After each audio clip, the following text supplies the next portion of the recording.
Naaman took silver, gold, and other treasures as gifts. Can you guess how much is 10 talents of silver? Is it A, 75 ounces, B, 7.5 pounds, C, 75 pounds, or D, 750 pounds? The correct answer is D, 750 pounds. In ancient times, money was measured in weight rather than in coins or paper money. Coins would not come into use for another 200 years. Naaman was ready to pay dearly for a cure. He brought with him 10 talents of silver as a gift. 1 talent was 75 pounds, so 10 talents would be 750 pounds. Tell him I carry with me 10 talents of silver, 6,000 shekels of gold, and 10 changes of clothes as gifts to honor him. 6,000 shekels of gold weighed 150 pounds. So, 750 pounds of silver plus 150 pounds of gold equals 900 pounds. That's the weight of a full-grown polar bear. Sir, would you please accept a gift from me? I am a servant of the living Lord, and I swear that I will not take anything from you. Those are our questions for today. Now let us see what else we can learn about Naaman and the servant girl. I do not understand why the king of Syria sent his most important commander all this way. Naaman went to King Joram of Israel before seeing Elisha. Joram was the son of King Ahab, the king whom the prophet Elijah confronted over his worship of Baal.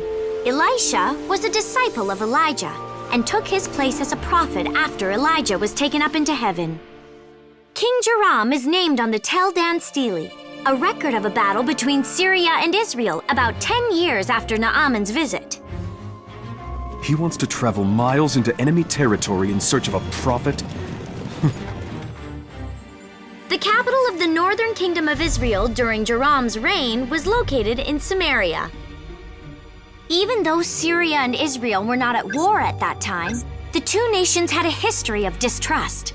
Naaman was desperate enough to go to Joram for a cure. Am I God that I can give life and take it away? Naaman would need to continue his journey and visit God's prophet. Elisha lived in Avel Meholah in the Jordan Valley. From here, Elisha's servants sent Naaman to wash in the Jordan River. What about the Abana River? Or the Pharpar River? Those rivers in Damascus are just as good as any river in Israel! Naaman wondered why he had to travel all this way. The Abana River flows right through Damascus, where Naaman started his journey. Instead, Elisha instructed Naaman to wash in the Jordan River.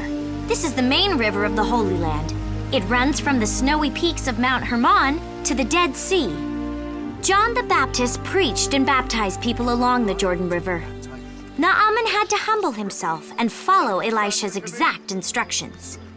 He went into the water to be healed, an act that mirrors the actions of baptism.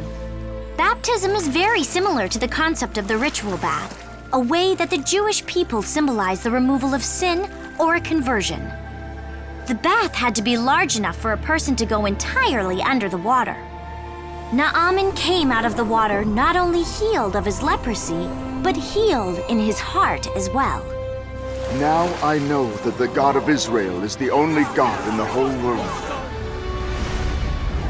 Today's superverse is James 4:6. As scriptures say, God opposes the proud, but gives grace to the humble.